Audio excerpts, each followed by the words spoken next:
হক, আমার উম্মতের মধ্যে একটা দল সব সময় হকের উপর প্রতিষ্ঠিত থাকবে। লা ইয়াদুররুহুম মান খাযালাহুম হাত্তা ইয়াতি আমরুল্লাহ।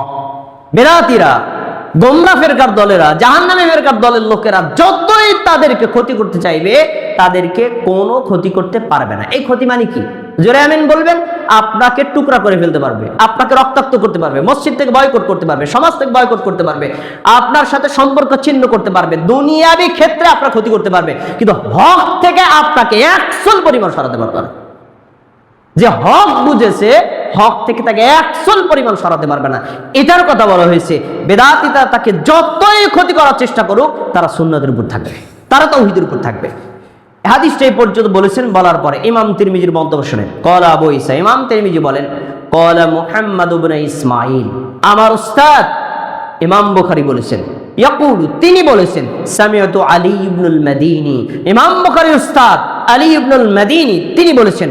আর আলী ইবনুল মাদিনীর উস্তাদ হলেন রাসূলের সাহাবী, তার জামাতা ফাতেমা রাদিয়াল্লাহু তাআলা আনহার স্বামী হাসান হুসাইনের বাবা, আর ইসলামের চতুর্থ খলিফা আলী রাদিয়াল্লাহু আনহু বলেন, ক্বালা আলী রাদিয়াল্লাহু তাআলা আনহু হুম আহলুল হাদিস।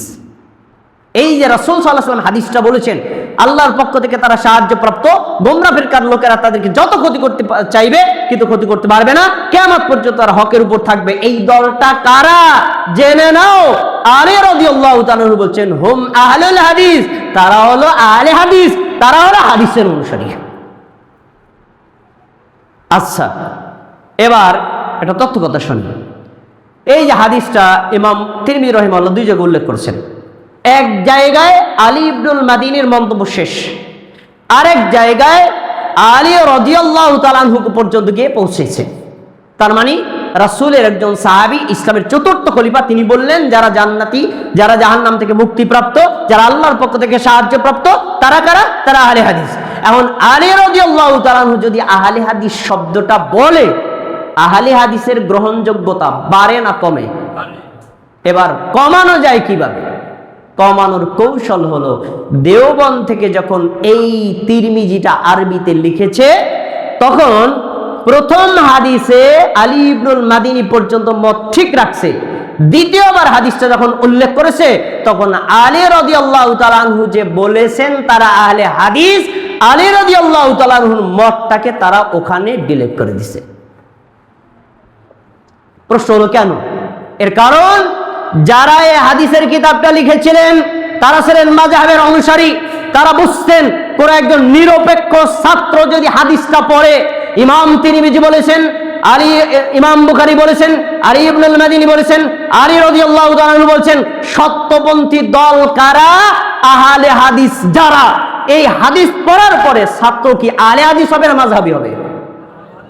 এই জন্য মাযহাবী বানানোর জন্য, আহলে হাদিসকে ঠেকানোর জন্য আলী রাদিয়াল্লাহু তাআলা আনহু মন্তব্য কেটে দিয়েছে,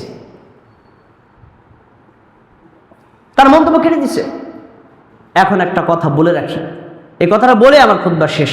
আমাদের সমাজে বহু আলেম, বহু মুফতি, বহু মাওলানা টুপি পাঞ্জাবি পাগড়ি পরে মিথ্যা কথা জনতার সামনে পেশ করে ভারত বাংলাদেশে যারা আহলে হাদিস বলে পরিচয় দেয়, জেনে নেন তারা ইহুদি খ্রিস্টানদের দালাল, তারা ইহুদি খ্রিস্টানদের এজেন্ট, এবং তাদেরকে তৈরি করেছে ইহুদি খ্রিস্টানরা। বিশেষ করে ভারতে যখন এই ব্রিটিশরা শাসন করত, তখন আহলে হাদিসের উদ্ভব হয়, এর আগে ছিল না। এই বক্তব্য কি আপনারা শুনছেন না শোনেন নাই? আপনাদের কাছে আবার প্রশ্ন, আলী রাদিয়াল্লাহু তাআলা আনহুকে আহলে হাদিস শব্দটা শিখাই দিয়েছে কে? ব্রিটিশরা? বলেন না। যে হাদিস আমি আপনাকে শোনাইলাম, এই হাদিসটা 1200 বছর আগে লেখা হাদিসের কিতাব লেখা।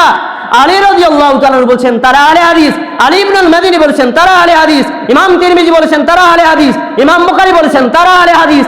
তাদের সময় কি ব্রিটিশদের কোনো অস্তিত্ব ভারত বাংলাদেশে ছিল? না। তাহলে যারা বলে আহলে হাদিসের নামটা যদি খ্রিস্টানরা দিছে, এটা মিথ্যা কথা, মিথ্যা কথা, জনগণকে হক থেকে সরানোর জন্য মিথ্যা কথা বলে তারা। আল্লাহ রাব্বুল আলামিন তাদেরকে হেদায়েত দান করুন বলে না, আমাদেরকে সত্যমন্ত্রী হওয়া তৌফিক দান করুন। আমি অনেক কথা রয়ে গেছে, আমি এক নজরে আহলে হাদিসের বৈশিষ্ট্য তুলে ধরছি। আপনাদের মধ্যে এই বৈশিষ্ট্য থাকলে আলহামদুলিল্লাহ, না থাকলে অর্জন করে নেবেন। এক নম্বর আহলে হাদিস কারা? যারা সংস্কারপন্থী। সংস্কারপন্থী মানে একটা ভুল আমি জানছি, ভুলটা কি সংশোধন করবো না ভুলের উপর অটল থাকবো? ভুলের উপর অটল থাকে যারা, তারা গোড়াপন্থী। আর ভুল সংশোধন করে যারা, তারা কি? সংস্কারপন্থী। দুই নম্বর আকীদা এবং আমলে তারা মধ্যমপন্থী, চরমপন্থীও নয়, নরমপন্থীও নয়। তিন নম্বর তারা আল্লাহর নাম এবং গুণের প্রকাশ্য অর্থ করে, আল্লাহ এবং তার রাসূল যা বলছেন তাই, কোনো বিকৃত করে না।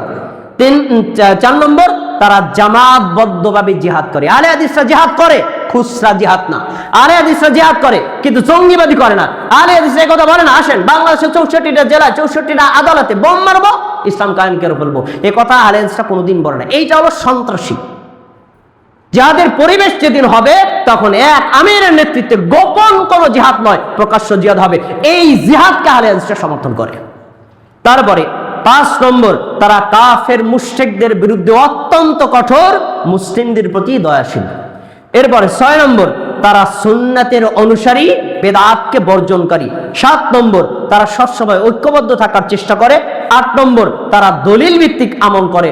9 নম্বর মোস্ট ইম্পর্টেন্ট বিষয়, তারা দলিলটাকে সালফে সালিহিনের মানহাজ বুঝ অনুযায়ী বুঝে, নিজেদের মন মতো না।